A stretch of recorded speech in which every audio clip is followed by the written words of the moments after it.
Bonjour tout le monde, enchanté d'être ici parmi vous avec Patricia. Alors le format de cette session est un peu particulier, on est dans un format dialogue avec... on s'est parlé avant, donc ouais, évidemment nous avons un peu de préparation, mais en même temps, ce qui est bien dans un événement comme celui-ci, c'est qu'il y a une telle richesse que le contenu doit s'adapter. On est obligé aussi de s'adapter un peu à ce qui a été dit avant et ce qui sera dit après. Donc il y aura aussi un petit peu d'adaptation, d'ajustement. On va essayer de faire un peu de sur-mesure. La deuxième petite chose qui est assez particulière sur ce format, c'est qu'en 20 minutes, évidemment, on ne couvre pas tout. Donc, on va devoir être concis, n'est-ce pas, Patricia? On va essayer. Isoler nos idées les plus importantes.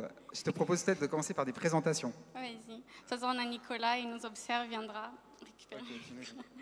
Alors, Patricia Pinto, je suis cofondatrice et CEO d'Imeral. C'est une solution qui permet aux équipes de contrôle interne de centraliser données clients et signaux de risque. Voilà. Très bien. Et Franck Lanher, donc je suis dans le domaine de la lutte contre la criminalité financière depuis une dizaine d'années. Je dirige la société LexisNexis Risk Solutions en France, où nous avons 200 collaborateurs. Et la France, c'est le berceau d'une solution logicielle de filtrage des transactions qui est connue dans le monde entier, qui s'appelle Fircosoft, qui est donc celle utilisée par la quasi-totalité des grandes banques mondiales pour leurs flux transfrontaliers. Aujourd'hui, comme la société s'est développée, on est présent sur beaucoup plus de domaines de conformité et également sur la fraude, avec des solutions comme ThreatMetrix, si certains d'entre vous la connaissent. Donc Fircosoft, ThreatMetrix, voilà, quelques produits que vous connaissez. Et je te propose de commencer. C'est moi, je vais te lancer tout de suite dans le cœur du sujet. Okay. Oui, je te lance dans le cœur du sujet avec la question. Selon toi, la gestion des risques, en quoi elle vient contribuer à la création de valeur dans l'entreprise de manière globale, mais je suis sûre que tu vas trouver des points très précis aussi. Alors, sur le très précis, je pense qu'il y aurait tellement à dire qu'on va laisser la place à tout le monde pour participer. Sur la question effectivement qui était posée sur les leviers de création de valeur dans la gestion des risques, je proposais comme angle d'approche de prendre un peu de hauteur.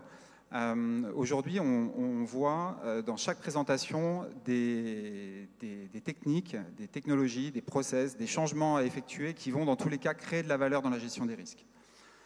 Sur cette petite session conversationnelle, je me suis dit que ce serait un peu une pause pour prendre de la hauteur et se reconnecter au pourquoi de la gestion des risques. Et en fait, on peut partir tout simplement de peut-être l'essentiel pour une entreprise. Je pense que l'AMF, c'est une autorité qu'il faut suivre de près. Et dans son cadre de référence, il suffit juste d'ouvrir le cadre de référence de l'AMF. Donc moi, la version là que j'avais dans mes docs, c'est celle de 2010. C'est écrit noir sur blanc. Il n'y a pas de création de valeur et de croissance dans une entreprise sans prise de risque. C'est acté. La création de valeur passe par la prise de risque. Ça va avec. Donc, c'est une nécessité. La prise de risque, et donc, un peu plus bas dans ce cadre de référence, évidemment, ils évoquent la gestion des risques et la façon de s'en occuper, est indispensable. C'est ce qui va permettre la création de valeur. Et ça, c'est quand même quelque chose que parfois on perd de vue quand on est la tête dans le guidon sur ces projets. On est nécessaire à la création de valeur. Le deuxième élément, c'est qu'évidemment, il faut gérer ses risques. Et là, j'enfonce une porte ouverte, mais c'est quand même bien de le rappeler parce que parfois, ça nous permet de communiquer en interne sur pourquoi c'est important ce qu'on fait. Ne pas gérer ses risques, c'est absolument pas une option.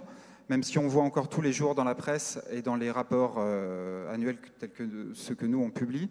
Chez LexisNexis Risk, on publie par exemple un rapport qui s'appelle Sanctions Pulse, qui permet de suivre les condamnations en matière de sanctions. On voit des grands noms de sociétés et c'est très surprenant de voir qu'en fait, on a encore des sociétés, pas nouvelles, mais des sociétés qui ont même des années d'existence, qui prennent des risques vraiment démesurés par rapport aux attentes et à leurs obligations. Et ça, dans cet univers RegTech où on ne parle pas uniquement au milieu bancaire et financier, on parle à toute l'industrie, il faut regarder l'évolution des condamnations. Aujourd'hui, plus de la moitié des condamnations ont lieu en dehors du secteur financier. Donc ça concerne absolument tout le monde. Le pas de côté, ne pas respecter ses obligations, ce n'est absolument pas permis. Bon, je le fais en très court, mais l'aspect réputationnel, c'est, je pense, ce qui pénalise de plus. L'aspect des droits de licence, avoir tout simplement perdre ses droits de licence. L'aspect sanctions, il faut savoir que ne pas respecter par exemple des programmes de sanctions peut vous mettre en tant que dirigeant sous sanctions américaines directement. Et évidemment, les pénalités financières, les dernières sur 2023, je pense qu'elles sont assez marquantes. Dans les cryptos, quand Binance doit payer, je crois qu'on est monté à quasiment 5 milliards de dollars de pénalités, ça fait mal. Quand British American Tobacco, qui n'est quand même pas une société nouvelle, doit également débourser plus de 500 millions de dollars, ça fait mal. Sans parler, comme on l'a dit, donc, de l'exposition réputationnelle. Donc, nécessité. Tu me permets de... Tu veux rebondir là-dessus ou j'ai encore quelque chose à dire sur le pourquoi? Si tu veux. Alors, on passait à des choses un peu plus opérationnelles, je dirais, sur comment opérationnellement les équipes pourraient donc, aller chercher du levier sur les projets d'efficacité et de productivité. Alors, dans ce cas-là, je rajoute un mot sur le pourquoi quand même, avant qu'on aille dans le détail. Ça te va? Vas-y. Ouais, juste sur le pourquoi et sur donc la nécessité, on est quelque part dans la protection de l'intérêt social de l'entreprise. Hein. On est sur quelque chose de vital. Mais la question de la valeur, elle se pose aussi sur comment est-ce qu'on peut être un facteur de valeur pour l'entreprise. Donc, encore une fois, si on prend de la hauteur sur l'entreprise. Là-dessus, je pense qu'on doit se replonger un peu dans ce que c'est qu'une stratégie d'entreprise. Alors, si on réouvre ces livres de Michael Porter, où on a nos 3 axes stratégiques, stratégie de coût, stratégie de différenciation, stratégie de concentration, eh bien, je pense qu'on peut se poser la question sur en quoi la gestion des risques peut déclencher un de ces 3 axes ou peut accompagner un de ces 3 axes. Et si vous regardez autour de vous, vous allez voir des sociétés qui ont intégré totalement cet aspect dans leur stratégie. Ça n'a pas été pensé après, ça a été pensé en même temps. Et c'est un peu comme Amazon qui a totalement adapté sa logistique. En fait, à la base, on est sur une marketplace. Mais derrière, vous avez vu, il y a un mal nécessaire qui est de livrer le produit au client. Et en fait, ça a été intégré pour en faire un objet de valeur, pour en faire un élément de valeur. Et je pense que depuis 5 ans, on a vu dans le marché financier essentiellement tous les acteurs en ligne, pure player, qui nous ont démontré ça.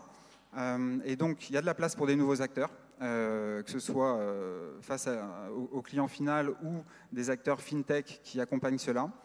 Il y a de la place pour des nouvelles unités d'affaires au sein des banques, de nouvelles divisions. Il y a de la place pour des nouveaux produits qui utilisent une innovation de type conformité, gestion des risques. Voilà, je ne vais pas m'étendre plus que ça, mais je suis certain que ça résonne déjà chez pas mal d'entre vous.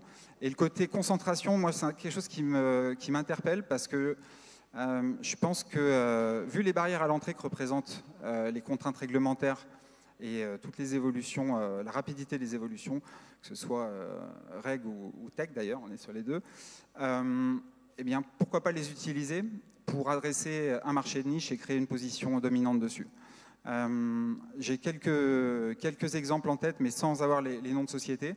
Mais je pense que dans vos réflexions avec les directions, ayez un discours business parce que je pense qu'on peut réellement, nous tous là, de ce domaine, accompagner la création de valeur business par notre activité. Voilà. Maintenant, je te laisse effectivement nous amener sur du un peu plus terrain et opérationnel. Super. On va aller sur le terrain, donc sur la partie plus sur les leviers ou les actes que nous, on a identifiés qui aujourd'hui permettraient de marquer une réelle différence, en tout cas au quotidien avec nos clients et nos partenaires.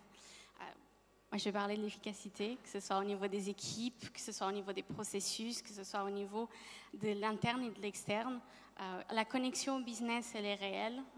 La participation au contrôle, mais aussi à la protection de l'entreprise, elle est réelle et ça fait que les process en tout cas tels que nous les voyons aujourd'hui, et les équipes telles qu'elles sont aujourd'hui construites souvent, et puis souvent dans les grandes institutions financières dont j'en faisais partie, on voit du silotage, de la fragmentation, on voit des processus, les autres intervenants en parlaient du fait de la donnée fragmentée, etc. Et donc tout ça vient que quand on vient d'acquérir un client, qu'on essaye de faire sa surveillance, l'efficacité est de plus en plus réduite. Aujourd'hui, on voit beaucoup le focus sur l'acquisition client, comment est-ce qu'il peut devenir client le plus vite, le plus rapidement possible pour pas qu'il aille ailleurs.